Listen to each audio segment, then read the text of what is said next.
Bienvenue à notre balado Sortir du cadre présenté par les Caisses Desjardins de Charlevoix dans le cadre de notre programme Encaisse ta bourse. Notre concept, recevoir des personnes qui ont un parcours qui sort du cadre. Des gens inspirants qui font les choses autrement et qui viendront nous partager leur histoire remplie de détermination et de persévérance. Mon nom est Natacha Savard et j'aurai le plaisir d'animer ce balado. Comme troisième invité, nous avons choisi non pas une, mais deux personnalités qui ont su prendre leur place dans l'entreprise familiale. Madeleine et Alexandre Dufour relèvent de deuxième génération de la famille Migneron-Charlevoix. Bonjour Madeleine et Alexandre. Bonjour. Salut Natacha. Merci d'avoir accepté notre invitation. Oui, ça fait grand plaisir. Merci à vous autres pour l'invitation. Pour ceux et celles qui nous écoutent et qui connaîtraient pas votre entreprise, je serais surprise, mais quand même, on prendra pas de chance. Pourriez-vous un peu nous parler de la famille Migneron-Charlevoix? À la base, on est un projet de fromagerie. Je sais pas si vous connaissez le Migneron de Charlevoix. Absolument. Comme son nom l'indique. Donc, on est une fromagerie qu'on fabrique, qu'on vend, on affine le fromage. Puis ensuite, maintenant, il y a des nouvelles ramifications qui sont arrivées depuis les dernières années. Donc, on est une distillerie aussi également, puis un vignoble. Oh! Absolument. Donc, dans la transformation agroalimentaire, et puis on aime toucher à plusieurs secteurs en même temps, mais tout ça tourne autour toujours de la bouffe. Donc, depuis, je pense, 28 ans, l'entreprise familiale? Cette année, on célèbre le 30 ans. 30 ans cette année! Oh, wow! Ouais. Donc, ça a été créé par vos parents. Exact. C'est ça, exactement. Ouais. Ah, super. Donc, Madeleine, je commencerai avec toi. Tu peux-tu un peu nous parler de ton parcours, que ce soit au niveau de tes études, travail jusqu'au moment de rejoindre l'entreprise familiale? Avec grand plaisir. Donc, j'ai un parcours. Alex et moi, on a des parcours très, très différents. Donc, c'est ce qui fait un peu notre complémentarité également. Donc, moi, j'ai commencé, on est allé, on a fait toutes nos études à Baie-Saint-Paul, donc le primaire, le secondaire à Saint-Aubin. Puis ensuite de ça, moi, c'est le cégep en anglais qui m'a attirée un petit peu plus tard. Donc, j'ai commencé mes études dans du pré-universitaire, fait qu'en sciences naturelles, puis après ça, pour rebifurquer vers les sciences plus sociales. Donc, j'ai quitté le nid familial autour de 16 ans à peu près pour aller étudier à Québec.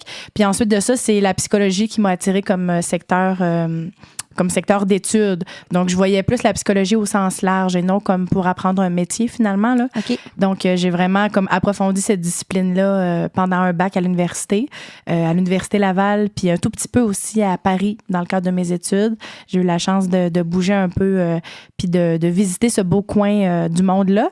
Et puis... donc, la psychologie m'a toujours attirée, tout ce qui était relationnel et tout ça. Mais au fond de moi, j'avais toujours travaillé en restauration pendant mes étés dans Charlevoix. Donc, la bouffe, la restauration, la transformation alimentaire, bien évidemment, on est né dedans, littéralement. Moi, j'ai le même âge que l'entreprise. Donc, le Migneron, c'est comme mon deuxième frère, mais c'est mon jumeau, littéralement. Donc, dans mon cas, je savais que la bouffe ferait partie de ma vie. Je ne savais pas vraiment de quelle façon. Puis après ça, c'était en 2016-2017 que j'ai rejoint l'entreprise familiale pour aller rejoindre mon frérot. Qui était déjà là à l'époque. Puis moi, de mon côté, je savais pas vraiment, quand j'ai fini le secondaire, je savais pas si on allait, puis on n'a jamais eu de pression, en fait, de reprendre l'entreprise familiale ou quoi que ce soit. Donc, moi, je savais que j'avais un côté un peu une fibre entrepreneuriale qui était là, déjà bien développée. J'aimais beaucoup les gens aussi, les relations au travers de ça. Donc, quand je suis parti au cégep, en fait, étudier en gestion de commerce à Garneau, à Québec, je savais que j'avais pas nécessairement de métier précis en tant que tel, mais je savais que ça m'intéressait de faire de la gestion, puis d'avancer là-dedans un petit peu, puis de se garder un peu l'esprit ouvert, puis d'être capable un peu de vivre de nos passions finalement, puis d'avoir un déclic peut-être un petit peu plus tard, pour ensuite le continuer à l'université. J'ai fait un deck back finalement en l'administration des affaires à Laval. Puis au début, c'était vraiment plus marketing qui m'intéressait. Mais tu vois, au fur et à mesure que je commençais mon bac, j'ai comme compris un peu que la gestion m'intéressait un petit peu. Puis ensuite, la comptabilité là-dedans aussi. Fait que tu sais, tout ce volet-là, finalement, a pris beaucoup de place. Puis, encore une fois, la fibre entrepreneuriale était là déjà. Puis tu sais, on voulait au début, j'ai pensé partir peut-être des projets ou de voir là-dedans. Puis à un moment donné, de fil en aiguille, avec un timing qui est arrivé aussi dans l'entreprise, moi, quand j'ai fini mon bac, j'avais 22 ans, 23 ans. Puis j'ai commencé un petit peu au niveau des ventes dans l'entreprise, puis dans la distribution, puis avec des nouveaux distributeurs, puis des nouveaux produits là-dedans, faire un peu de restauration sur Québec, sur Montréal. Puis finalement, je suis revenu un petit peu plus à Baie-Saint-Paul pour faire de la production. Puis je suis tombé un peu là-dedans, finalement, dans ce tourbillon de production, finalement de management au sein de l'entreprise. Fait que, tu sais, on dirait que ça, j'ai développé vraiment des aptitudes là-dedans. Puis c'est vraiment ça qui m'allume. Puis maintenant, je suis vraiment au niveau des opérations, puis la gestion complète de la fromagerie, tout ce qui est gestion de la production. Wow! C'est un beau début de parcours. Madeleine, tu nous le disais, dans le fond, vous êtes comme un peu né et vous avez vécu à travers l'entreprise familiale. Ça fait partie de votre vie depuis toujours. C'était comment ça de jongler entre vos parents, de jongler entre l'entreprise qui démarrait puis de la vie familiale, puis vous de vivre à travers cette entreprise-là? Ça se passait comment de votre côté? Ben, je peux pas parler pour Alex, mais en même temps, je pense qu'on est assez raccord pour avoir un peu le même... la même impression, mais je pense qu'un gros morceau du casse-tête qui vient s'imbriquer dans notre enfance, c'est le fait d'être à Baie-Saint-Paul puis d'être dans Charlevoix, tu sais. Fait que ce mode de vie-là, oui, travailler fort, mais pouvoir s'amuser, pouvoir aller à la pêche, pouvoir aller à la plage, pouvoir vivre de nos passions, que ce soit la motoneige, la randonnée. Donc, tout ça a toujours vraiment fait partie de notre vie. Donc, ça, c'est le mode de vie qui venait un peu avec ça. Puis évidemment, de grandir avec deux parents entreprenants et entrepreneurs, ben évidemment, je pense qu'il y a beaucoup du bagage génétique qui vient un peu à couler dans nos veines. Donc, évidemment qu'il y a le contexte environnemental, mais on a toujours été des gens d'action, on a toujours été avoir un tempérament un petit peu plus leader, que ce soit même dans notre enfance ou à l'adolescence, à l'école et tout ça.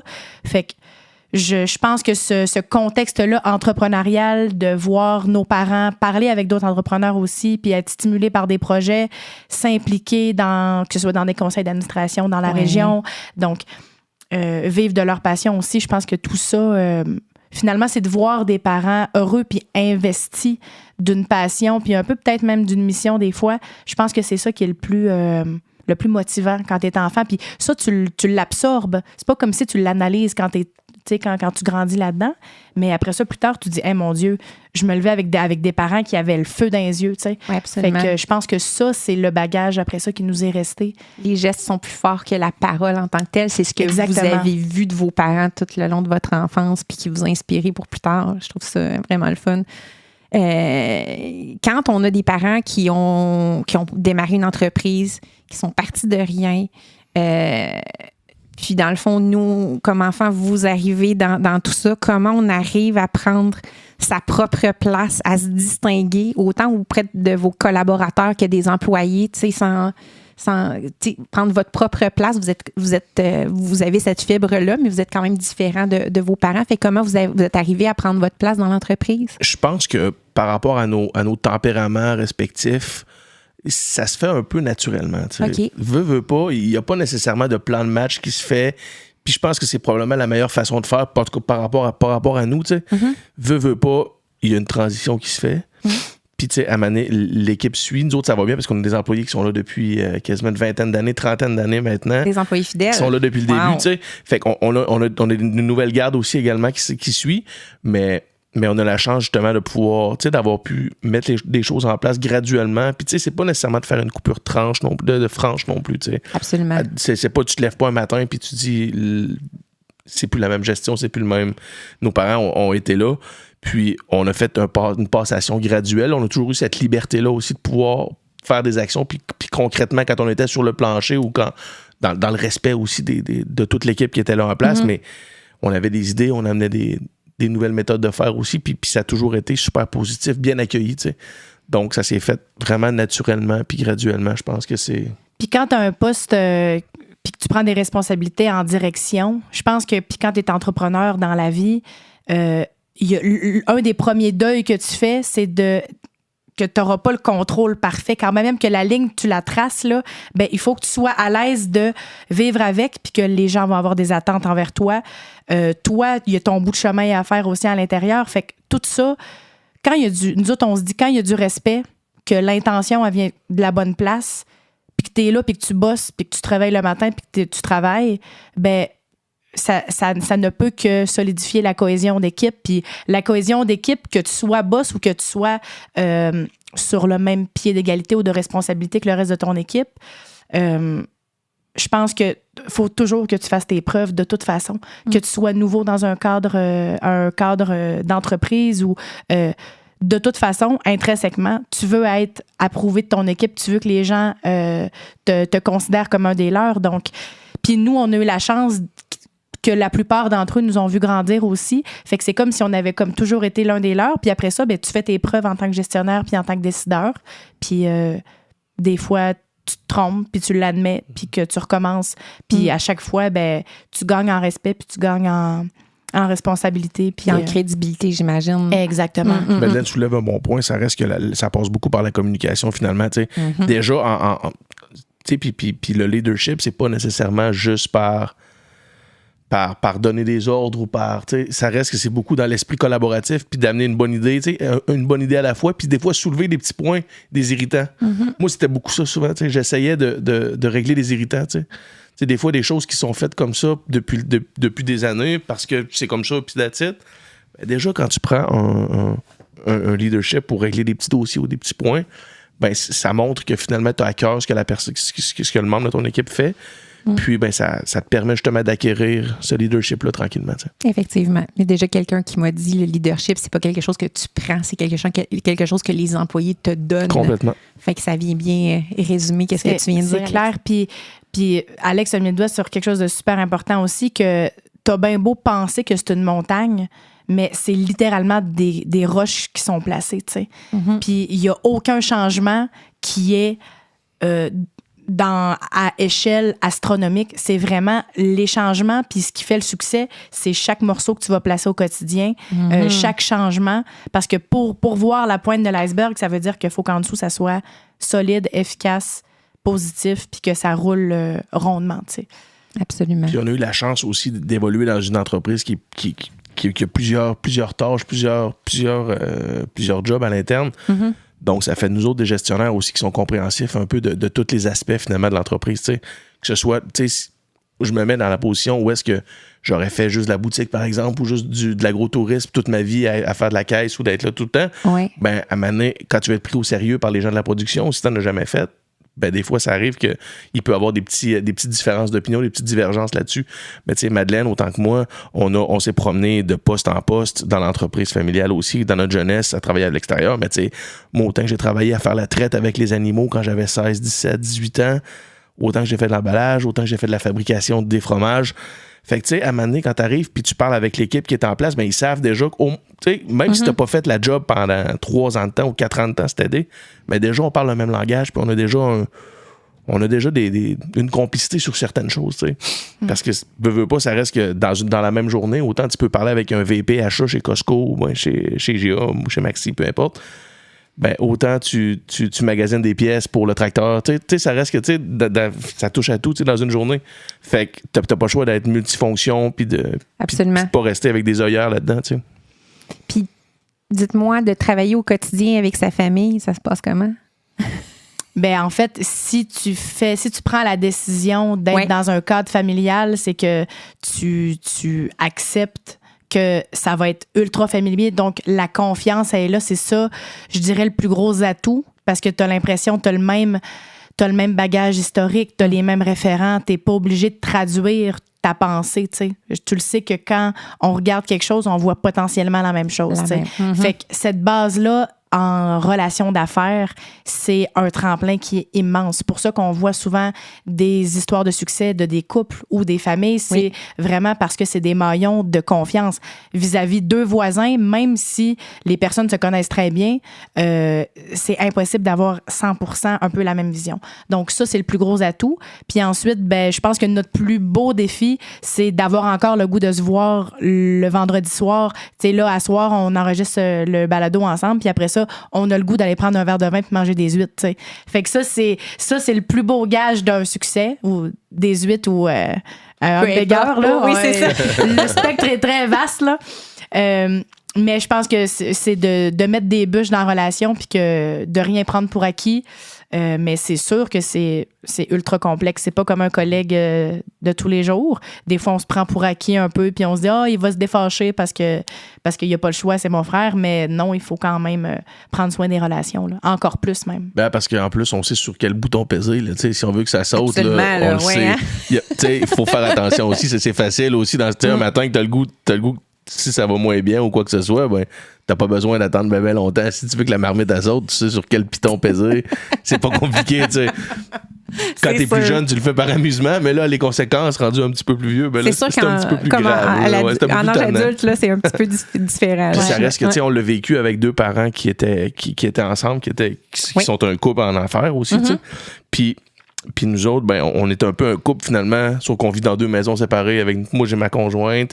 Donc, tu sais, ça reste que on est. J'adore le contraste. Non, mais. Parce que moi, je suis avec mon chum. non, mais Chris, tu peux avoir ton conjoint pareil, là, en ce moment, il n'y en a pas, là, mais c'est ça. C'est pas ça la question, mais tu sais, ça reste que, tu sais, on a finalement ce petit cocon-là pour se retrouver aussi de chacun de notre côté. Ouais. Où est-ce qu'on parle de l'entreprise d'une autre façon, avec quelqu'un qui est un peu extérieur, qui n'est pas dans le quotidien, mais ça amène une dynamique qui est différente, tu sais. Oui, fait que moi, je trouve qu'être en business avec son frère ou sa sœur, c'est un des plus beaux.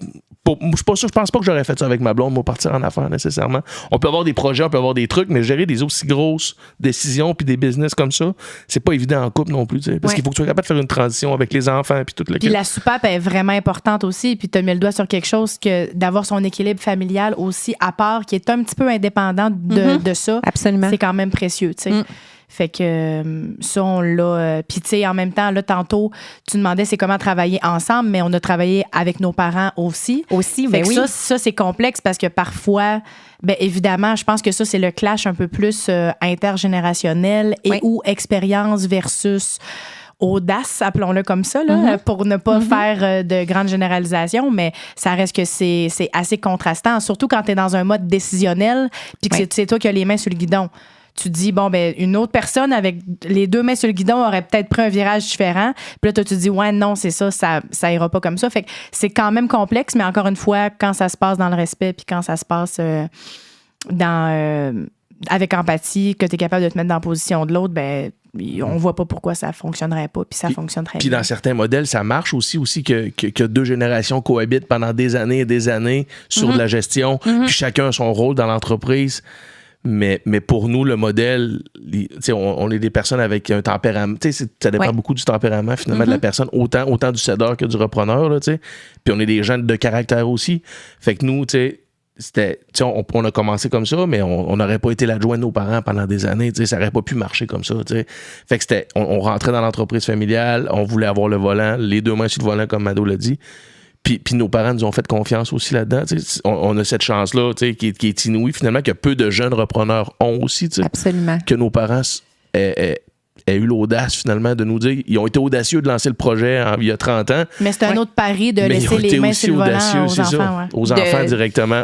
Leur bébé. Ouais, dans le fond, puis de dire, OK, maintenant, on vous fait confiance à vous, nos enfants. Fait que ça s'est passé comment, justement, la reprise de l'entreprise familiale? Ça se fait graduellement? Oui, ça se fait graduellement quand même aussi. Il n'y a pas de méthode, mais il y a un matin, à un moment donné, tu arrives puis tu n'as pas le choix. À un moment donné, tu le sens aussi. C'est à coup de petites décisions aussi, graduellement. OK.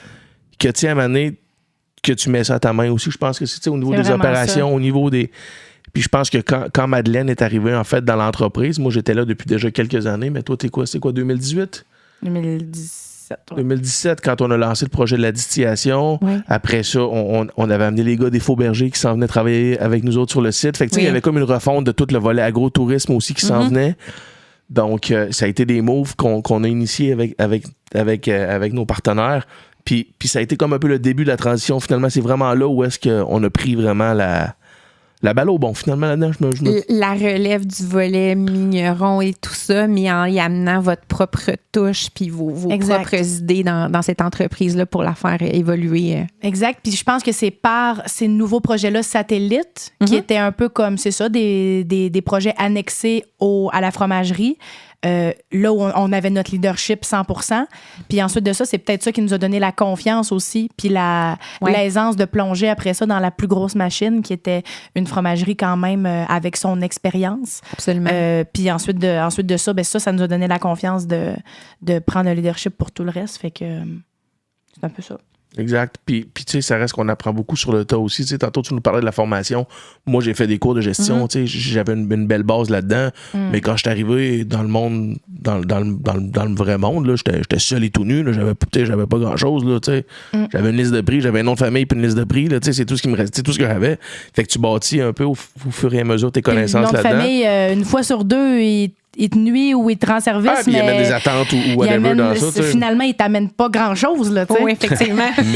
mais ça reste que, tu sais, après ça, j'ai eu la chance de voyager aussi pour mon métier, d'aller apprendre comment on faisait du fromage en France aussi, un peu comme mon père l'avait fait il y a 30 ans.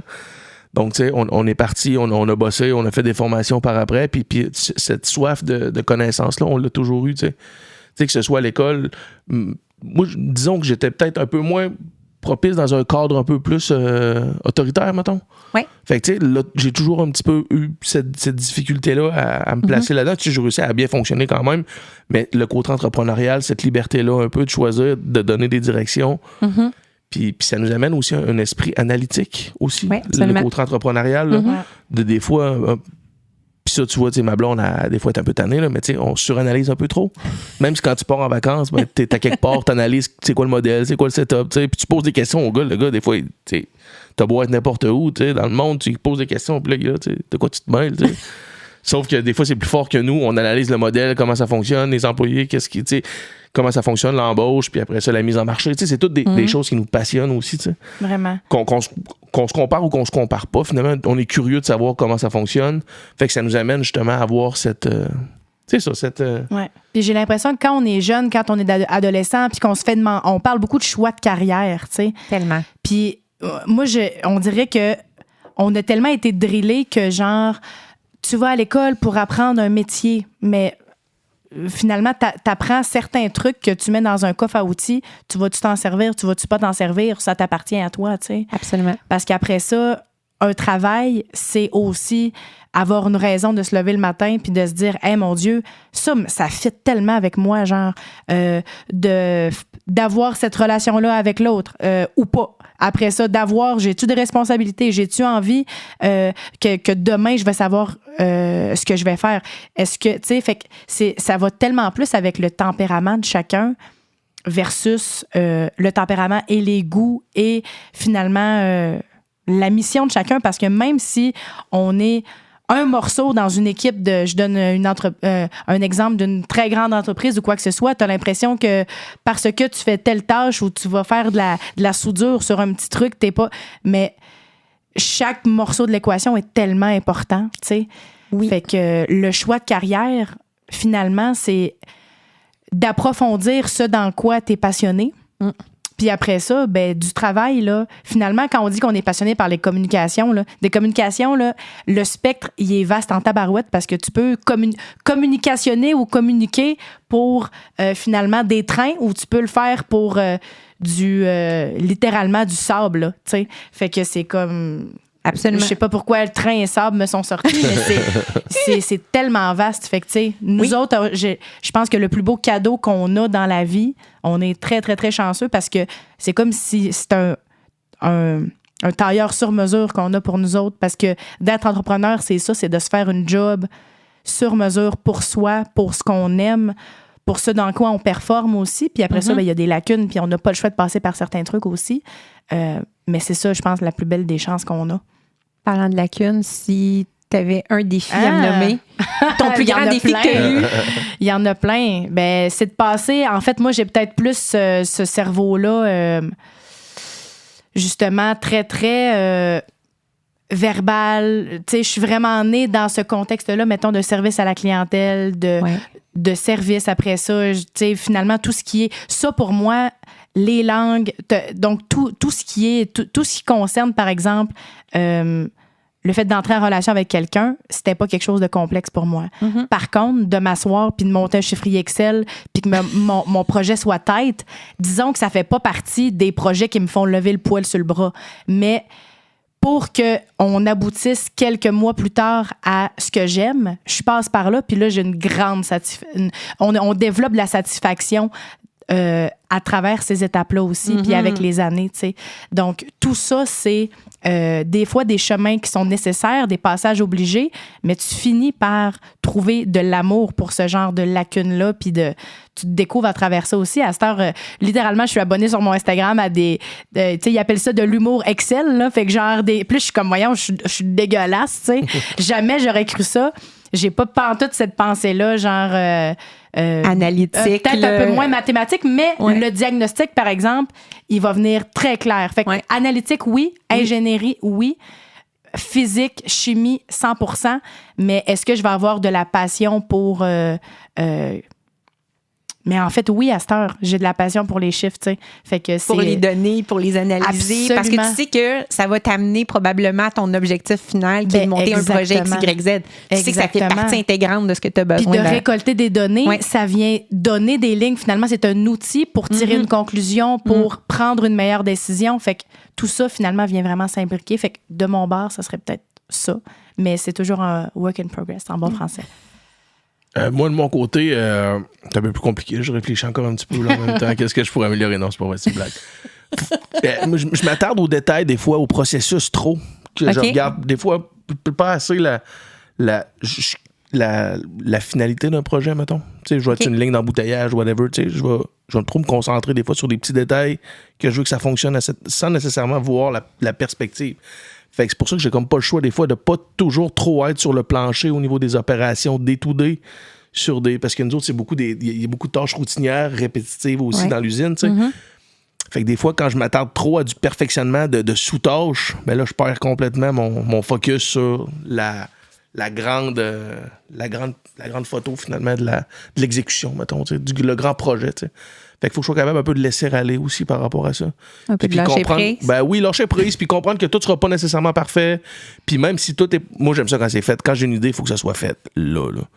Moi, attendre 2 semaines pour commander quelque chose, là, je suis pas capable. Là. Je vais monter. Si j'ai besoin de quelque chose, je vais monter à Québec, genre demain matin, là, tu sais. Moi, c'est l'inverse. J'ai un peu cette maladie-là. Fait que, tu sais, je pense que des fois, il faut être capable de laisser aller. Ouais, ma blonde m'aide beaucoup là-dedans. Ça me permet de pouvoir, tu sais, de me compléter. Ben, puis Mado aussi, là, tout le monde, ma mère aussi, tout le monde. Puis des fois... complémentarité. Oui, c'est ça. Puis tu sais, des fois, je le sens. À un moment donné, je peux venir suppoler par rapport à ça. Des fois, enfin, tu sais, c'est de trouver ça. C'est de trouver notre équilibre, finalement, là, dans tout ça. Puis tu sais, ça reste qu'on est chanceux parce que notre entreprise, il y a plusieurs dimensions, tu sais. Fait que moi, mettons, dans ma job, je suis chanceux parce qu'une journée typique, j'en ai pas vraiment. Mais je suis quand même capable de commencer le matin à l'usine, de parler avec ma gang, de faire des rencontres de production, faire de la planification, réparer des problèmes aussi, là, parce qu'on s'entend, là, on est quand même des trouble fixers, finalement. Là, dès qu'il y a quelque chose, moi, ça me donne quand même un bon rush d'adrénaline. Là. Quand il y a quelque chose qui brise, là, c'est plate. Là, ça arrive souvent, par exemple. Ça arrive souvent, oui. Mais c'est quand même, c'est mon petit buzz. Moi, quand ça brise ou quelque chose, puis que les gens ont besoin d'aide, t'arrives un peu en Superman pour réparer ou pour trouver une solution là-dedans. Ça, il y a quand même un bon... Puis tu sais, il y a plusieurs entrepreneurs qui vont se reconnaître là-dedans, je suis certain. Là. Puis tu sais, des fois, nous autres, les fromagers, c'est la nuit. T'sais. Les gars commencent à fabriquer tôt le matin. Fait que tu sais, ils t'appellent la nuit, hey, ça marche pas, tu sais. Fait que là, t'arrives tout mêlé à 2h du matin, tu sais. Tu t'es couché à minuit, t'arrives à 2h. Puis là, il faut que tu trouves avec l'électricien, c'est quoi le problème. Tu sais, c'est beaucoup d'équipements aussi, tu sais. Ouais. Fait que, puis on est chanceux d'avoir des bons partenaires aussi, tu sais, parce qu'on n'a pas le choix d'avoir c'est ce qui nous permet d'avancer finalement puis de résoudre beaucoup de problèmes. C'est qu'on a la chance d'avoir des beaux liens avec des partenaires, tu sais, que ce soit des jardins, mais avec d'autres aussi, tu sais, que ce soit nos électriciens, nos plombiers, nos frigoristes, par exemple, tu sais. Pour nous, on vit avec ça parce que veut pas, tu sais, du lait, c'est vivant, il y a une durée de vie, fait qu'il faut que ce soit refroidi, il faut que ce soit transféré, il faut que les pompes fonctionnent. Ouais. Fait que c'est 7 jours sur 7, tu sais, le lait, il arrive la fin de semaine, les pompes, il faut que ça décolle. Fait qu'on peut pas juste remettre à demain, tu sais. C'est comme quand tu fais de l'élevage, les animaux, ça attend pas, il faut que ça soit soigné, il faut que ça soit très... C'est là que ça se passe. T'sais, samedi, dimanche, ça existe plus ou moins. T'sais. Absolument. Fait que c'est un peu, on le vit dans le végétal, tu peux sauter une journée des fois, même si la tâche n'est pas faite la journée même. Si le raisin est récolté demain au lieu d'aujourd'hui, c'est pas la fin du monde. T'sais. Il serait peut-être meilleur aujourd'hui, mais T'sais, ça peut peut-être attendre demain si le tracteur brise, mettons. Mais dans du lait, dans du produit frais, comme avec des animaux. Parce qu'on a été éleveur de brebis pendant quasiment une quinzaine d'années aussi. Vrai, on avait un cheptel, on avait 150 brebis laitières. Donc, on a vécu cette réalité-là aussi.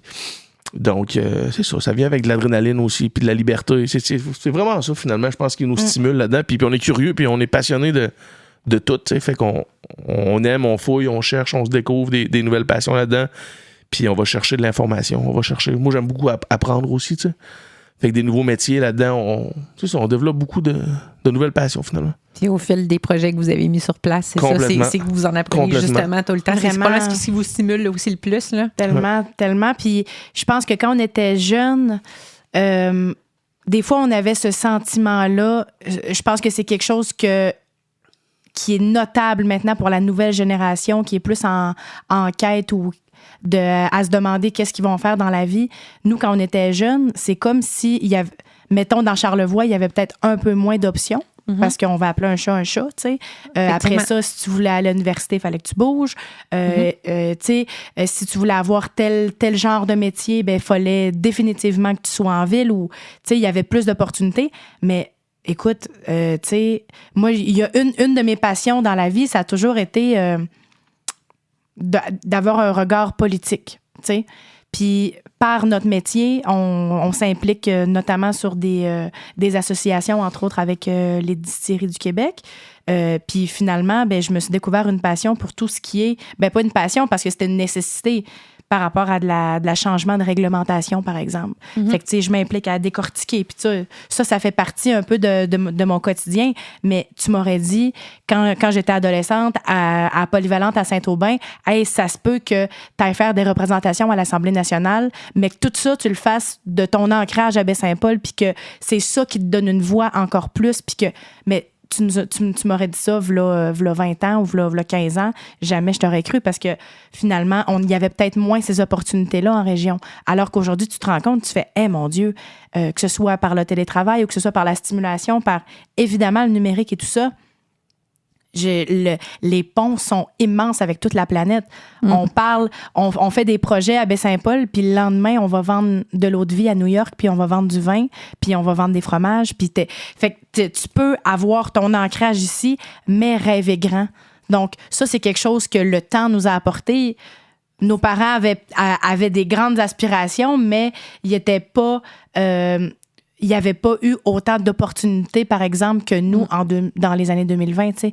Donc, ça, c'est quand même un beau privilège qu'on a. Puis de pouvoir rester ancré dans notre région et que ce soit ultra stimulant d'un point de vue entrepreneurial et ou de tous les autres points de vue, finalement. De pouvoir voir que vous pouvez vivre de votre passion, mais tout en demeurant dans votre région natale, de vivre de ça, mais en gardant cette espèce-là d'équilibre et de qualité de vie qu'on a quand même dans la région. Là. Fait que de dire, pour nos jeunes qui sont aux études actuellement, que c'est possible de faire ça maintenant. Puis une qualité de vie et que ça donne encore plus de sens parce que tu le fais d'ici.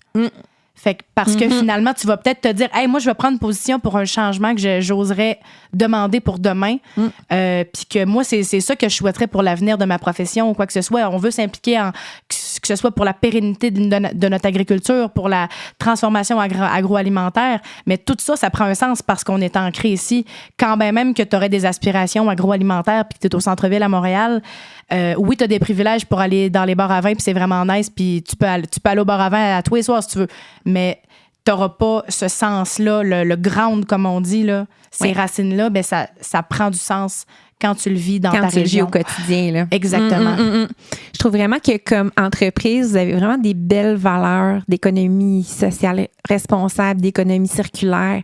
C'est vraiment beau ce que vous arrivez maintenant à faire avec votre situation, avec votre petit lait, avec plein de choses que j'ai pris le temps de regarder puis de lire. Comment ça se traduit au quotidien, ce virage-là que vous prenez comme entreprise pour être vraiment dans l'économie circulaire? Ça serait de mentir de dire que c'est simple. J'imagine. Parce que quand on veut être le plus... tu sais, des fois, on est très tentaculaire. Là. Quand on veut gérer nos sous-produits puis être le plus éco-responsable possible, surtout dans un contexte agroalimentaire et un contexte aussi dans un cadre agro-touristique, on va se le dire, parce qu'on n'est pas dans un centre-ville, on n'est pas situé dans un parc industriel. Fait que les ressources sont complètement différentes. Fait que ça fait en sorte que des fois, le cheveu, il faut même pas le fendre en 4, il faut le fendre en 16, là, tu sais.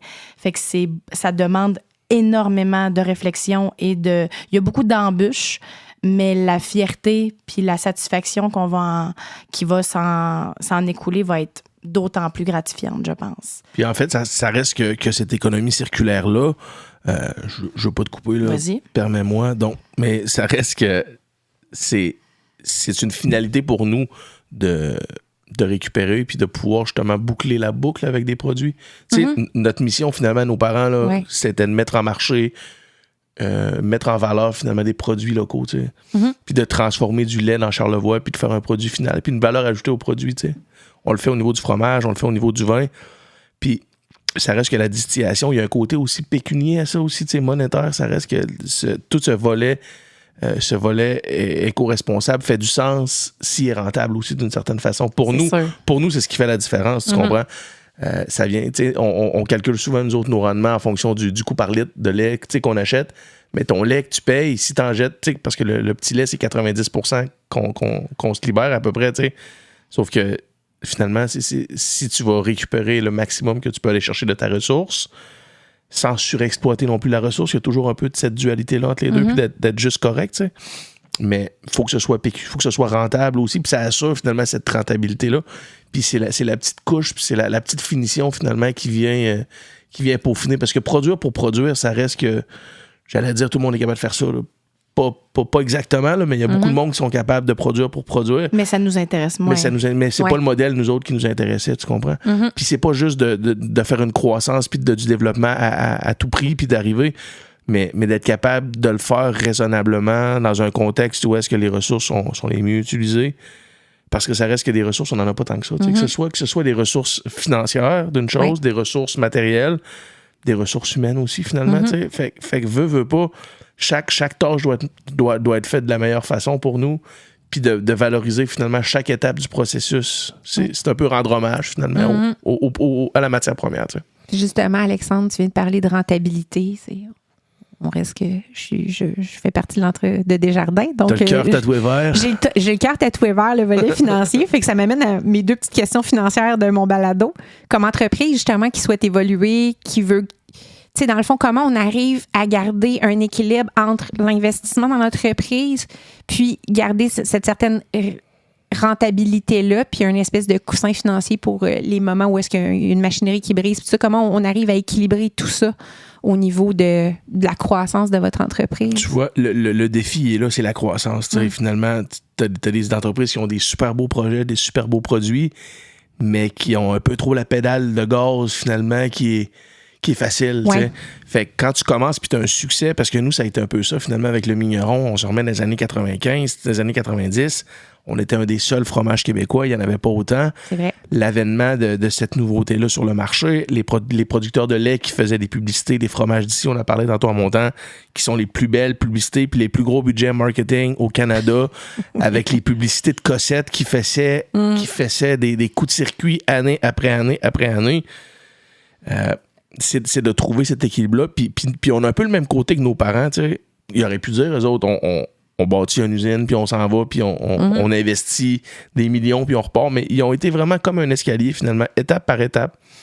Une marche à la fois. Une marche à la fois, puis de réinvestir graduellement, toujours dans l'entreprise, plus que de se faire un gros montage, arriver, puis de faire un gros montage financier pour 20 ans, finalement, puis de faire des prévisions de vente qui sont pas évidentes non plus, tu sais, ça prend une drive, ça prend une confiance aussi, c'est pas un projet de promoteur, tu comprends? Nous autres, c'est un peu ça aussi, tu sais. Ouais. On est le promoteur de notre bonheur, puis on est notre promoteur annuellement, puis d'avoir une croissance qui est saine là-dedans, tu sais. Fait que t'as pas, tu sais, quand tu grossis correctement annuellement, à coût de 5 ou 10% annuel, tranquillement, ben t'as pas nécessairement d'impact financier au niveau de tes liquidités. T'as pas besoin d'avoir des si gros leviers financiers que ça pour être capable de financer ton projet, tu sais. Fait que ça a toujours été ça un petit peu. Puis c'est pour ça que la fromagerie est encore sur le bord de la montagne chez nous, sur la terre familiale. Puis la bâtisse, ça a l'air un peu d'une maison qui a grossi. Ouais. On le voit, notre histoire de notre entreprise, là, tu le vois par les agrandissements de la fromagerie. Par la finition extérieure. À toutes les 5-6 ans, c'est un cycle, nous autres, c'est à peu près ça. Tu sais. Ouais. Fait qu'il y a eu 4, 5, 6 étapes d'investissement, puis de continuer. Puis là, ben, on avait du lousse, on recommençait à avoir du lousse, fait qu'on rembarquait sur un autre projet.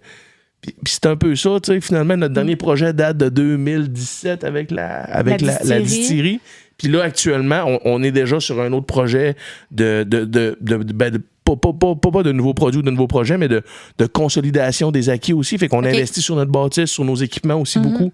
Modernisation de tout ce qui est automatisation aussi au niveau de l'usine. Fait que ça, c'est notre projet qu'on est en train de faire là actuellement. Puis dans 5-6 ans, ben, peut-être que ça en sera un autre dans les bâtiments qu'on a. Mais on est déjà en train de plancher là-dessus. Mais tu sais, ça reste que... Pour nous, c'est le modèle que je connais, tu sais. Puis ta question, elle allait toucher à l'équilibre. Comment atteindre cet équilibre-là? Mais l'équilibre, finalement, c'est la quête d'une vie. C'est la quête d'une vie entrepreneuriale.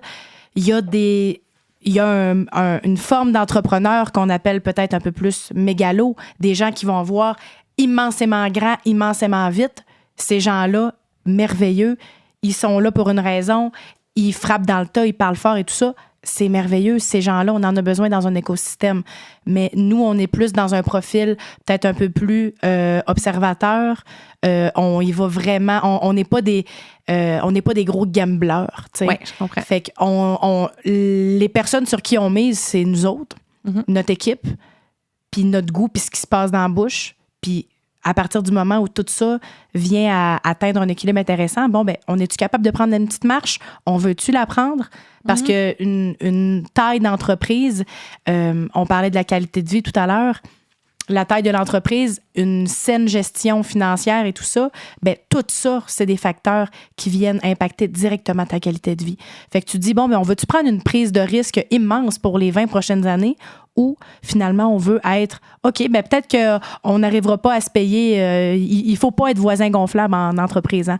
Il faut vraiment que tu te dises, OK, on veut-tu vraiment se payer ça? Si on se paye ça, voici ce à quoi on va renoncer. Voici peut-être la baisse en qualité de vie qu'on va finalement, qui va être impactée. Donc, tout ça, ça fait partie Donc, c'est de une la croissance, réflexion. mais une croissance qui n'est pas à tout prix, puis qui n'est mon pas, Dieu. dans le fond... Mais tu sais, ça reste une croissance, c'est pas nécessairement juste par augmenter le chiffre absolument. d'affaires. tu sais. Exactement. Fait que C'est une l'évolution évolution plus qu'une croissance, complètement. puis de grossir l'entreprise juste pour le fait de dire on a... Mais vraiment. Ouais. Puis on est confronté à ça en agriculture. Puis Alex a mis le doigt sur le plus gros morceau tantôt, c'est qu'on travaille avec des ressources qui sont limitées.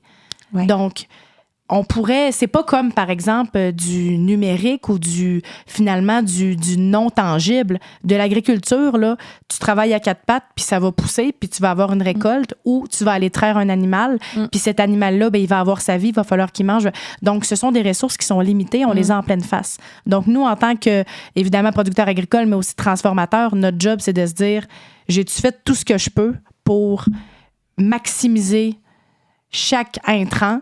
Puis j'ai-tu rendu grâce à cette goutte de lait-là qui a été produite, puis à ce raisin-là qui a été produit, puis à toutes les personnes qui ont travaillé à 4 pattes avant que moi je cueille cette... T'sais, fait que notre job, c'est ça. T'sais, fait que si quelqu'un a des projets de... Tu sais, c'est drôle parce que tu parlais de Farah Alibé tantôt. Si quelqu'un a une échelle spatiale en termes de vision entrepreneuriale, ben l'agriculture, c'est pas tant que ça fait pour ça.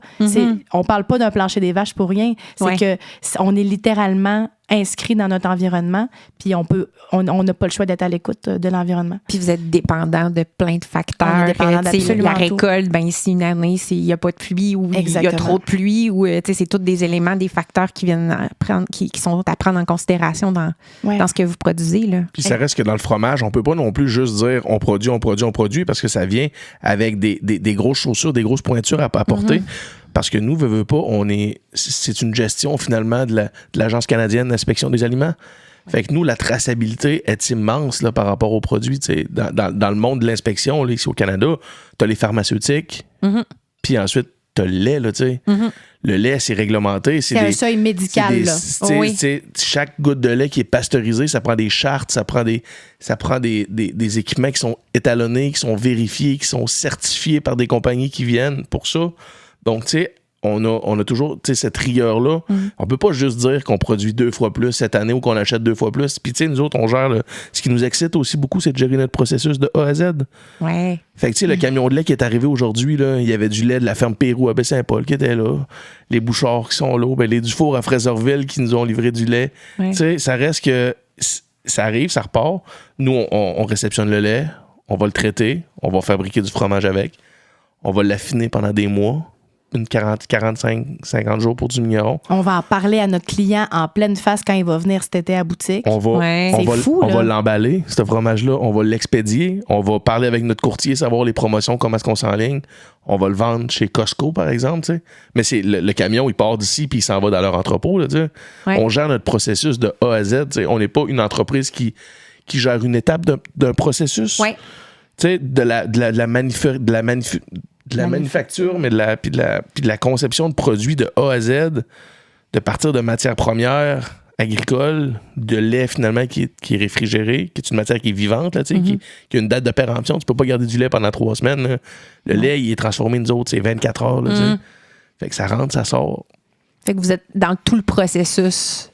Complètement. Impliqué à 100%. La plupart des fromageries au Québec, le modèle le plus populaire, c'est que il y a quelqu'un qui vient chercher la meule de fromage à la sortie de la fromagerie, puis après ça, le fromager, il n'est même pas au courant où est-ce qu'elle s'en va. Là, ouais. Ça, c'est le modèle le plus récurrent. Okay. Alors que nous autres, on a l'impact de telle intervention marketing, tel impact. Ouais. Fait, c'est de littéralement gérer la molécule au départ, puis de gérer la matière première, puis le spectre. Fait qu'on peut jamais s'ennuyer, finalement. Tantôt, on parlait d'un profil de personnalité très, très, très curieux. Genre, c'est vraiment ça, nous autres, des chapeaux, là. Si visuellement, on avait un chapeau sur la tête, il devrait en avoir à peu près une vingtaine.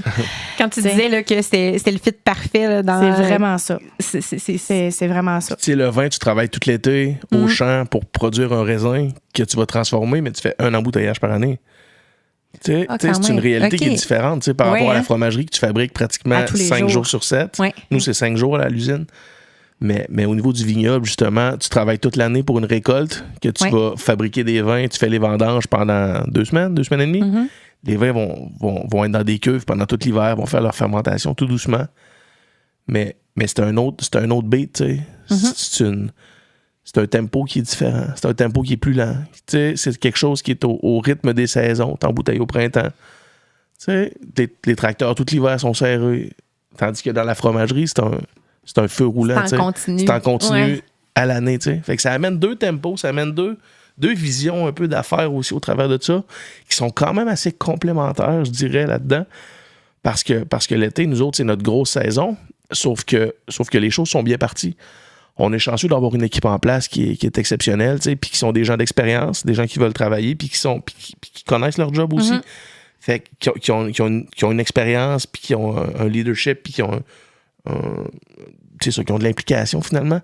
Donc, tu sais, on est capable pendant l'été d'être là, au lieu d'être là toute la journée, ben d'être là des demi-journées, pouvoir passer un petit peu de temps au vignoble, pouvoir passer un petit peu de temps à la boutique pour Madeleine aussi. Donc, c'est vraiment très complémentaire. Puis c'est un peu comme... En tout cas, moi, je le vois comme des vacances. Là, ça fait drôle à dire. Là. Mais d'aller passer un petit 2-3 heures sur le tracteur là, pour finir un jeudi après-midi, là, c'est quand même cool, ça, pareil. Après avoir réparé une machine à 2 heures du matin. Ça, exactement. Fait que là, c'est ton moment de relaxation, finalement. Exact. Puis comme deuxième question, ça serait quoi le meilleur conseil financier qu'on vous a donné? Hein?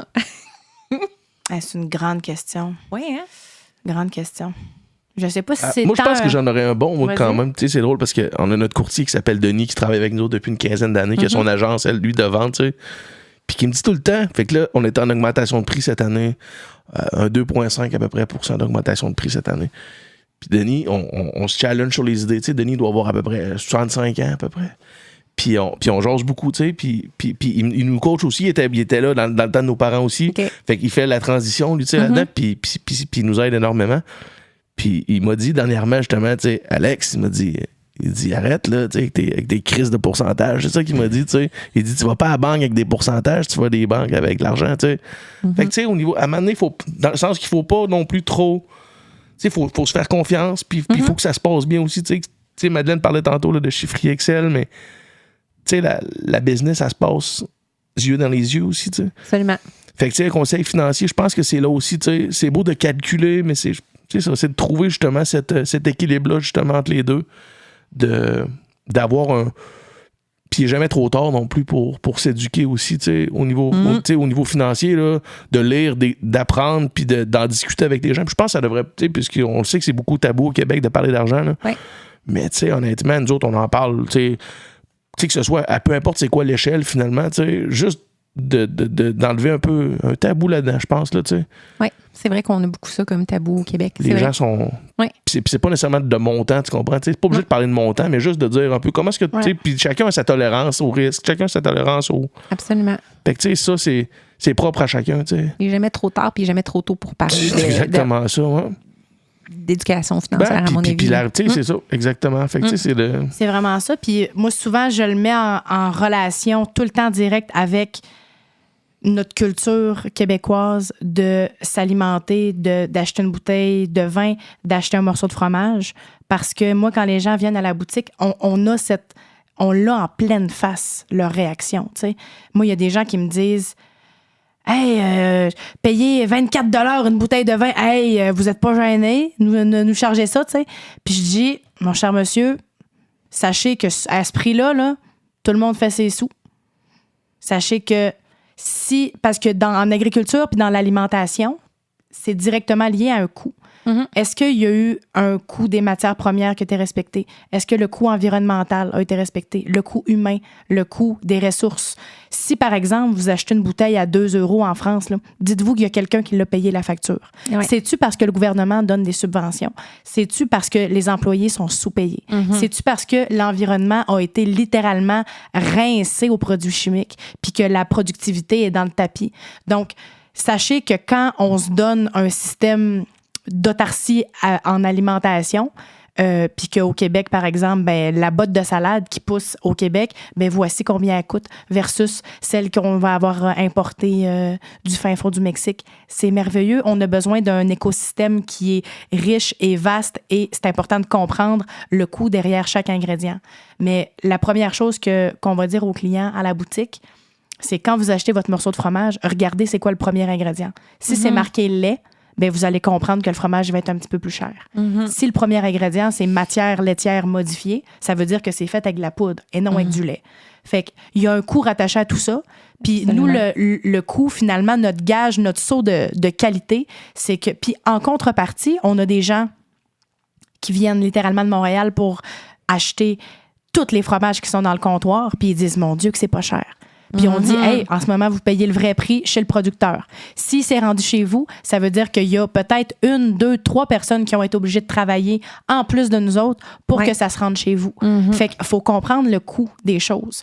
Fait que c'est pas vraiment des conseils plutôt que de l'expérience terrain, moi, qui me frappe parce que les gens pensent qu'on peut manger sans se poser la question combien ça coûte. Donc, combien ça coûte finalement que notre production soit respectueuse de l'environnement, combien ça coûte pour que ton équipe là, est heureuse, ait sa coche, puis il n'y a personne qui est personne qui est mal payé, comme par exemple ailleurs. Absolument. Si tu prends un conso de fraises qui vient de la Californie, là, je vous le garantis, ça sera peut-être pas 100% sa coche là, en termes de conditions humaines. Fait que le coût, il est toujours relié finalement à quelque chose d'autre. Fait que moi, c'est un peu ce qui me passionne. Mais en même temps, il faut que ça reste que moi, la façon que je le vois aussi là-dedans, puis c'est très complémentaire à ce que tu dis, sauf que pour acheter du fromage à l'épicerie à 80$ du kilo, ben, probablement qu'il faut que tu en ailles acheter aussi à 30$ à côté. Exactement. Tu comprends? Fait que, tu sais, c'est pas nécessairement des compétitions de produits ou whatever. C'est complémentaire. Ben ça, puis au Québec, ça reste que notre agriculture aussi est beaucoup dans la spécialité. T'sais. Quand on essaie de compétitionner justement avec pour des prix, puis on parle beaucoup d'autarcie justement, puis d'autosuffisance dans les légumes, puis dans tout ça. Mais tu sais, faire de la bouffe ou à grande échelle ici au Québec, le bassin de population qu'on a versus le volume qu'on est capable de générer, c'est pas évident, tu sais. Fait que, tu sais, nous autres, ça a toujours été ça un peu notre concept, même si on va retrouver nos produits dans des chaînes comme Maxi ou chez Super C, mais ça reste que c'est de rendre le produit disponible au meilleur prix possible pour le client, mais également que ce soit un produit finalement que les gens puissent se gâter avec ça aussi, tu sais. On n'a pas la prétention de vouloir remplacer le petit Québec ou quoi que ce soit dans ça, tu comprends? On demeure dans les produits plus de luxe. On reste dans des produits de luxe, puis tout ce qu'on 100%. dit, il faut toujours prendre ça en perspective, justement, par rapport au genre de produits qu'on fait aussi, tu sais. Puis de faire des produits de masse ici au Québec, puis de faire des produits à volume, nécessairement, avec l'infrastructure qu'on a, puis les grandes distances de transport, parce que c'est ça qui coûte cher aussi beaucoup, tu sais. Les grandes distances de transport, le fait, tu sais, les Américains, il y a 350-400 millions à cette heure de personnes qui sont là-dessus.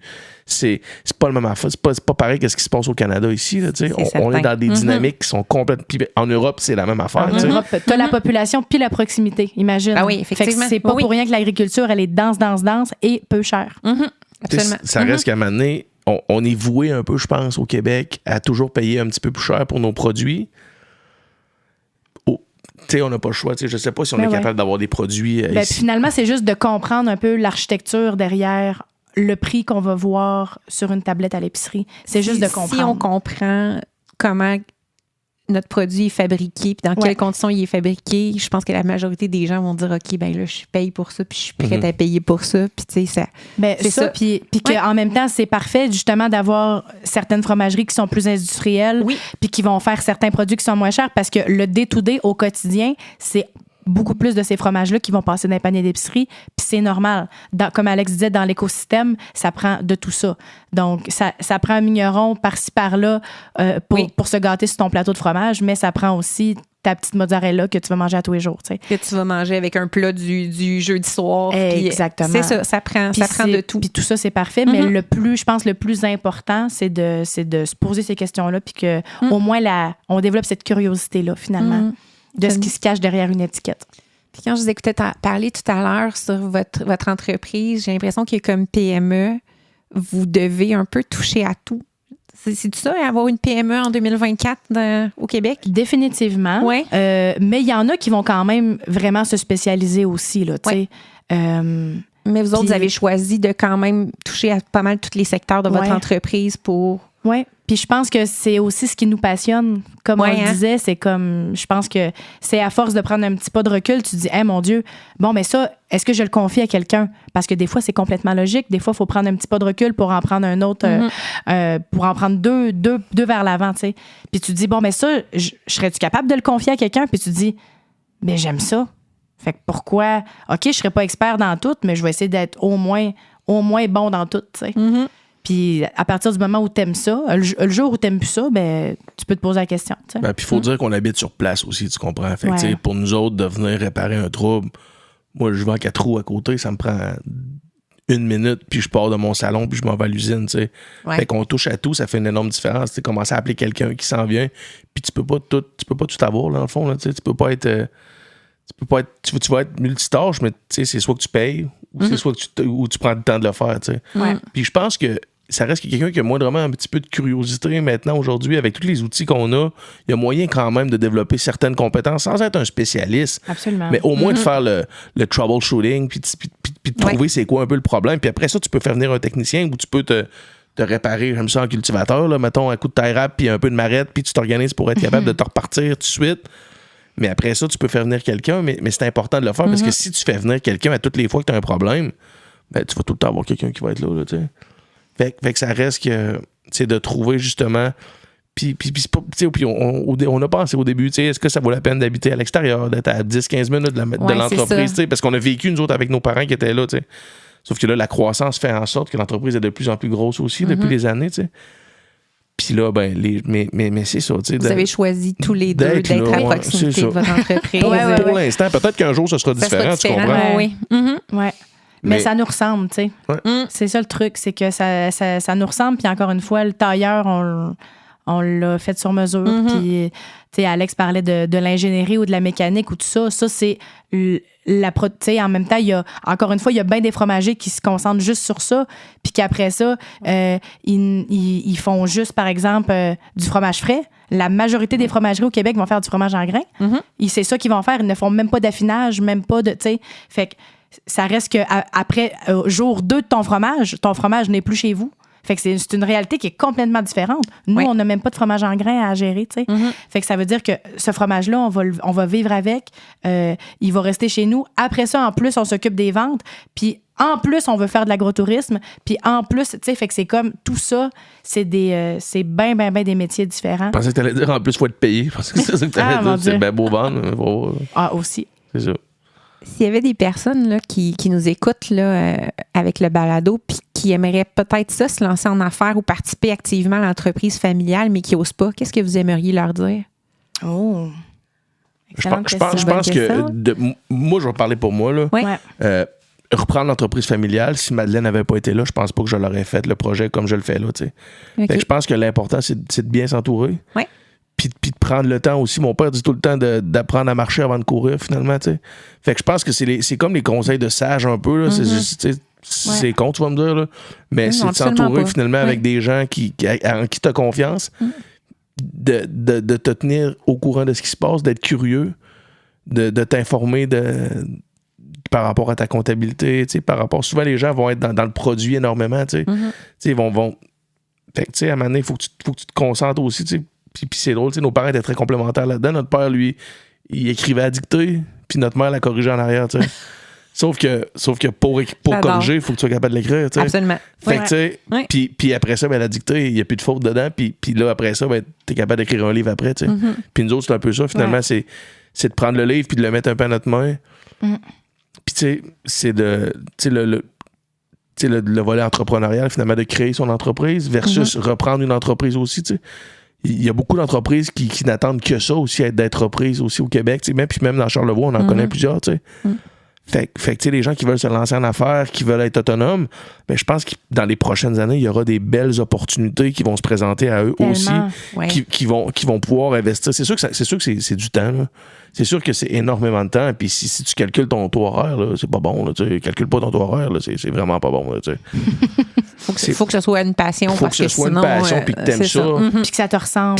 Effectivement. Ouais. Puis il n'y a rien comme avoir les 2 pieds dedans puis l'essayer, tu sais. Puis que ce soit l'entreprise familiale, puis tu parlais d'un conseil c'est d'avoir les 2 pieds dedans.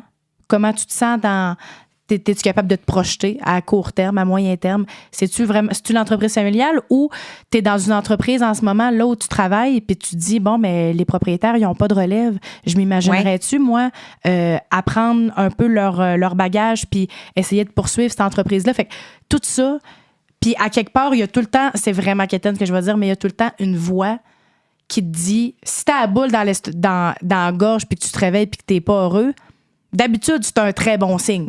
S'il y a une boule dans la gorge, puis que tu te réveilles, puis que ça te pince, puis que t'es pas...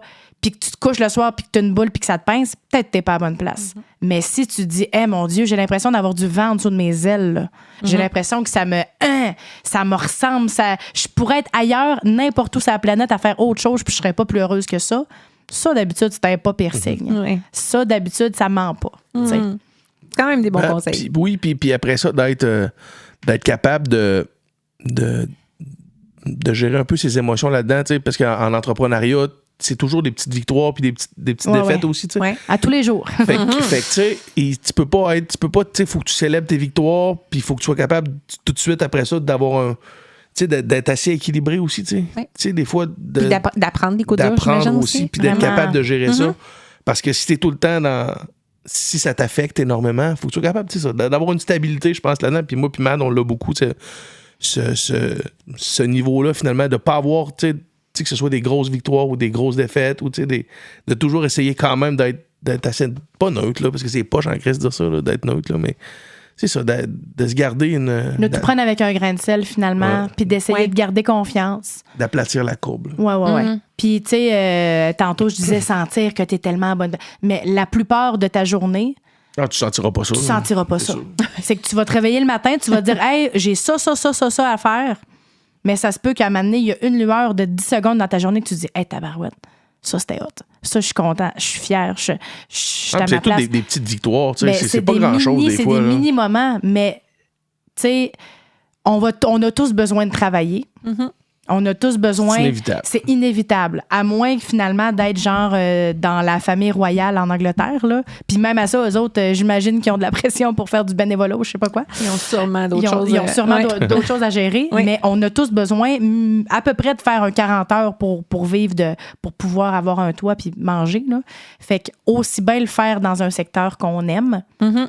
Puis après ça, de faire le saut en entrepreneuriat ou pas, ben c'est de savoir... ben moi, je suis à l'aise si c'est moi qui ai là le guidon, mettons. Mm-hmm. Puis si la question, c'est je suis pas capable de laisser aller le guidon par quelqu'un d'autre, ben ça veut dire que t'as quand même un peu la fibre entrepreneuriale, tu sais. Puis si encore pire, tu te dis, ben le guidon, j'aime pas ce guidon-là, je vais m'en faire un moi-même, ben là, pose-toi pas la question, là. Tu peux pas tant que ça aller travailler pour quelqu'un d'autre. Ouais, c'est ça. C'est un peu ça. Puis nous la beauté de l'entreprise qu'on a, c'est que ça comble parfaitement nos passions, tu sais. Mm-hmm. Tu sais, comme Mado disait tantôt, tu sais, là, on met en marché beaucoup de spiritueux dans l'État de New York, tu sais. Mais là, on est obligé, malheureusement, d'aller passer des 4-5 jours à New York. Hey. Puis d'aller manger dans Ça, les c'est restaurants, pas facile, puis d'aller hein? rencontrer des C'est clients compliqué, là-bas, là. puis d'être à Manhattan, puis de boire des martinis, tu sais. Hey, je vous plains C'est- très non, je bien, sais. là. Puis de mettre ça C'est sur le compte de la larme à dépenses. C'est ça qui est l'œil, là. tannant. C'est le compte de dépenses relié à ça en plus, tu sais. Mais tu comprends, on n'a pas l'impression de travailler, tu sais. Absolument. Fait que ça quand on l'affaire. fait ça, nous autres, on est chanceux dans le monde qu'on fait. Tu sais, déjà, ça reste que pour nous autres, c'est. Puis c'est la plus belle chose, finalement, que nos parents nous ont transmis, là, c'est le mode de vie, tu sais. Au-delà du tout, tu sais, au-delà du travail, comme Mado dit, il va falloir travailler pareil. C'est inévitable, tu sais. Tu seras pas à la maison assis à écouter la TV ou bien. Il y a personne qui toutes les gens, on a eu la chance de rencontrer des gens qui ont eu du très grand succès dans leur vie, que ce soit des vedettes qu'on connaît ou que ce soit des entrepreneurs dans l'ombre ou du monde qui se performe dans leur secteur. Ils ont une chose en commun, ces gens-là, ils ont bûché toute leur vie. Absolument. Puis ils ont bûché, puis que du succès, ça arrive, il va jamais te tomber sur la tête. Dans tous les secteurs, Dans on dit tous les toujours secteurs. que c'est 10 de talent pour 90 de travail. C'est Peu exactement importe. ça. Ben oui. Fait que si tu veux que ça te tombe sur la tête, ben t'es mieux de t'acheter un ticket de loterie à la limite. T'sais, parce que finalement, si tu veux tracer ta ligne puis avoir un succès dans ta carrière, c'est sûr que ça passe par beaucoup, beaucoup de travail. Fait que aussi bien faire dans quelque chose qui te passionne. t'sais. Absolument. Puis il faut que tu prennes soin des gens autour de toi aussi. Là, tu sais. Je pense que c'est une mission aussi au travers de ça. Là, tu sais. Tu peux pas juste. Puis tu sais, on apprend aussi beaucoup à donner sans attendre en retour non plus. Tu sais, si à un moment donné, tu viens toujours avoir des attentes, tu sais, de faire quelque chose puis d'avoir des attentes, Grande leçon. Peut-être que tu vas être déçu. tu vas être déçu, Ouais. tu vas être régulièrement déçu. Ouais. Tu sais. Fait qu'à un moment donné, il faut que tu sois capable finalement de donner parce que ça fait plaisir. Ouais. Mais pas nécessairement attendre que ce soit que ça revienne nécessairement. Tu sais. Puis ça, on l'a compris jeune, Ben, ouais, puis par expérience. puis par puis- expérience. Mais ça, déjà en partant, ça soulage tellement. Là. Honnêtement, là, tu sais, que ce soit avec notre équipe ou peu importe, tu sais, si ça revient, tant mieux. Mais c'est pas parce que tu demandes quelque chose ou que tu donnes quelque chose que ça va nécessairement revenir. Tu sais, à partir du moment que tu l'as compris, ben déjà, tout est une question d'attente finalement. Puis de. Fait que, tu sais, je dis pas de baisser les attentes, c'est pas ça, là, tu sais, mais de comprendre la logique par rapport à ça, tu sais. Tu parlais de donner. Qu'est-ce que vous auriez envie de laisser comme héritage avec votre entreprise? Bonne question. Bonne question. Des produits le fun, du plaisir à travers le chemin, je pense. Si on aurait pu laisser quelques petits morceaux de bonheur, tu sais. Parce que la bouffe, c'est ça aussi, tu sais. Absolument. Oui.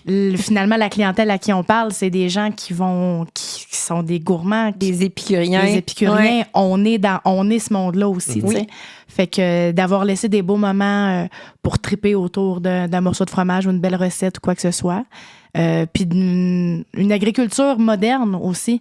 Une agriculture puis un monde de transformation alimentaire moderne, intelligente, visionnaire, puis à échelle humaine, qui est capable d'être faite par du monde, puis qui est pas, c'est ça, qui est pas sans se soucier du lendemain, mettons, qui est vraiment inscrite dans son, c'est ça, dans son environnement. Ben, puis nos parents ont laissé quand même tu sais, ils ont mis la barre haute quand même, là, tu sais. Aujourd'hui, tu dis le nom Migneron à Montréal ou tu sais, et les gens savent c'est quoi, tu comprends? Du Migneron, les gens ont plus besoin d'explications. Tu sais, on faisait la blague au début quand on a présenté l'entreprise, là. Ouais. Puis qu'on dit, mettons, moi, je m'amuse à dire que je suis vigneron puis je suis à temps partiel fromager, tu sais. Une petite fromagerie Migneron de Charlevoix, ben, Ça me fait tout le temps rire un peu, tu sais.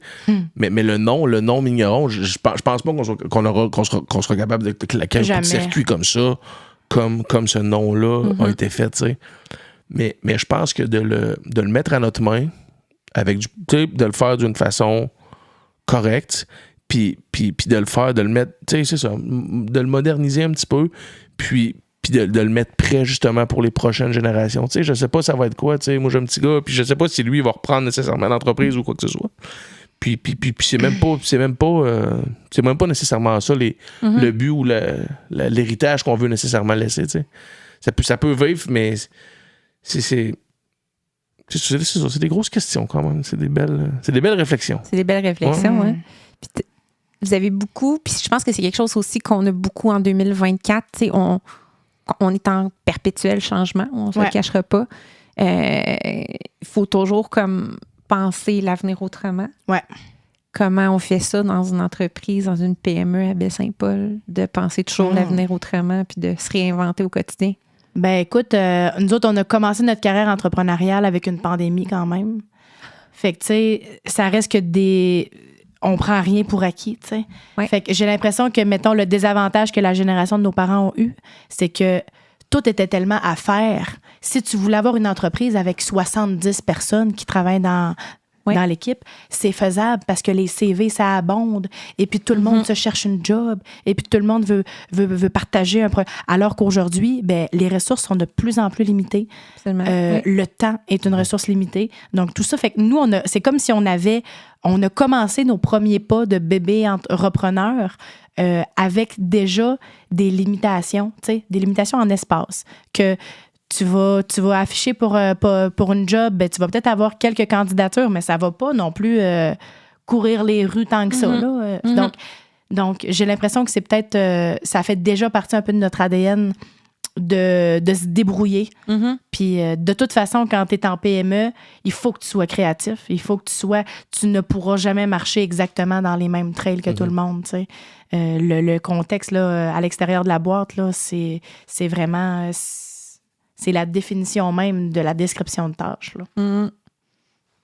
Puis ça reste que, tu sais, on est pris un peu dans un autre. Tu sais, c'est un univers qui est particulier, l'agroalimentaire, parce qu'on ne sait pas ça va être quoi. Tu sais, les nouveaux produits qui s'en viennent. Tu sais, on ne sait pas c'est quoi les nouvelles... Tu sais, on le sait un peu c'est quoi les prochaines tendances aussi qui s'en viennent, mais tu sais, au niveau de l'agroalimentaire. Mais c'est ça, d'avoir un produit qui est de qualité, puis qu'on soit capable de faire perdurer ça dans le temps, puis de le faire évoluer. C'est quoi, il y a une statistique qui disait genre 90% de ce qu'on va consommer dans 5 ans n'existe même pas encore, ou quelque chose du genre là, en alimentation, parce que c'est un domaine qui bouge énormément. Tu sais, v'là 10 ans, on n'aurait pas pu croire qu'il y allait avoir du tempeh au GA à Baie-Saint-Paul, là, tu sais. Absolument. Alors que maintenant, il y en a peut-être 6 sortes, tu sais. Puis on n'aurait pas pu penser qu'il y allait avoir 8 ponzu, puis... après ça, des sriracha, c'est rendu tellement commun que nos grands-parents ont ça dans le frigo, tu sais. Fait que c'est comme...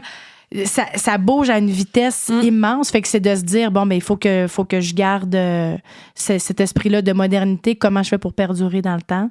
Puis tout le monde a le droit à sa place au soleil. Fait que nous autres, on est dans le respect de tout ça. Mais c'est ça qui est beau aussi. Alex parlait du nom Migneron. Pour nous autres, il y a quelque chose qui est comme même... presque spirituel, dans le sens où tu contribues à quelque chose qui est plus grand que toi, qui est comme vraiment comme c'est ça, un message que tu vas porter qui est plus grand que toi. Des fois, on se cache derrière ça aussi, tu sais. C'est quand même drôle parce que c'est pas un trip d'ego. C'est ça que j'aime dans un reprenariat. C'est qu'on aurait pu être à l'avant-scène puis jouer à la grande superstar, ce qui est parfait si ça te tente de faire ça. Mais quand tu contribues à un projet qui est... que tu considères un peu ton égal ou même plus grand que toi, ben c'est comme si ça remet vraiment un pendule à l'heure. Fait que c'est vraiment... C'est ça. C'est plein d'humilité, ça. Ben, puis c'est une vraie humilité parce que c'est important de la nourrir, cette humilité-là. Parce que tu dis, on fait toujours bien yang de la bouffe, tu sais. Votre plus grand rêve, ça serait quoi? Être heureux. Être heureux. Continuer d'être heureux. Continuer, puis c'est ça. Être heureux. Petit bonheur au quotidien. Ouais. C'est ça. toi, Alexandre? Ben, comme je te disais, ça reste que les grandes joies viennent avec des grandes déceptions aussi, tu Ouais. comprends? Fait que, tu sais, Gérer ça du mieux possible. gérer ça du mieux possible, puis d'être capable de. Ouais. C'est drôle parce que le vignoble, un peu au départ, c'était un peu un projet de retraite pour notre père là-dedans. Puis là, ben, ça a tellement pris d'ampleur aussi au travers de Que ça. notre père est à retraite, puis Puis il n'y a pas le temps de venir, même il a pas le temps de venir s'occuper du Il vignoble s'en occupe même pas. parce que c'est trop, tu sais. Puis, fait que, tu sais, c'est ça. Puis d'avoir une complicité, de continuer, tu sais, Ouais. ça reste que ça, il faut le chérir, puis il faut l'arroser, puis il faut le. Tu sais, on est tout le temps là, c'est pas évident parce que, tu sais, même au niveau de la vie sociale, finalement, tu sais, t'as des amis que t'aimerais ça voir tout le temps, mais tu sais, puis d'aller prendre un verre, puis de sortir, sauf que t'es tout le temps pogné un peu dans ton setup. Fait qu'il faut que ça fitte dans ton. Tu sais. Ouais. De mettre plus de place aussi, de réussir à trouver une façon que ça marche, tu sais. Oui. Ouais. Tu sais, d'accueillir les gens, tu sais, parce qu'on adore ce volet-là. Sauf qu'on n'a pas le choix, sachant qu'il faut toujours être là. Ben, c'est de trouver une façon de les accueillir, tu sais. Ouais. Tu sais, que ce soit par un espace, je sais pas. J'adore ça. Plein de Même beaux dans projets. vos plus grands rêves, vous restez, comme tu disais tantôt, sur le plancher des vaches. Non. Dans la clair. réalité, Mais j'adore. tout ça, ça n'empêche pas qu'on veut révolutionner Absolument. le monde Oui. de la transformation alimentaire puis essayer d'avoir les procédés les plus intelligents, performants, point de vue politique Ouais, mais moi, aussi. tu vois, puis que- je considère pas ça comme un grand rêve. Non, Tu sais, ça, c'est un objectif par rapport à la progression de notre entreprise. Parce tu sais. que, tu sais- C'est un objectif Ouais. normal pour nous autres. tu sais. versus quelqu'un qui commence un projet, Ouais. qui commence une entreprise. Nous, on a déjà un peu le moyen de nos ambitions. Tu comprends? Ouais. Fait que, tu sais, on a déjà des leviers financiers pour dire, demain matin, on décide qu'on peu importe c'est quoi Ouais. le projet, là, Mhm. on serait capable demain matin de dire, on monte un montant, on monte un projet, puis on le fait, tu sais. Fait qu'à partir du moment où est-ce que tu as ce luxe-là au niveau entrepreneurial, ben, tu sais, ça change un peu la perspective du rêve puis du projet, tu sais. Oui. Je sais pas. Mais il faut continuer à rêver puis être émerveillé par des choses, Ben oui. tu sais. Mais on est conscient de ça, puis de puis de la chance qu'on a de pouvoir avoir les moyens de rêver aussi, tu sais. Mais bon, Ouais. philosophe à ses heures, c'est. À un moment donné, il Alexandre. faut arrêter de se poser des questions. Oui. Mais Madeleine, Alexandre, ce fut vraiment un plaisir de vous entendre sur votre parcours. Je vous remercie tous les deux. Ben, merci à toi. Merci pour la belle occasion. C'était super agréable. Merci. À très bientôt. Bye.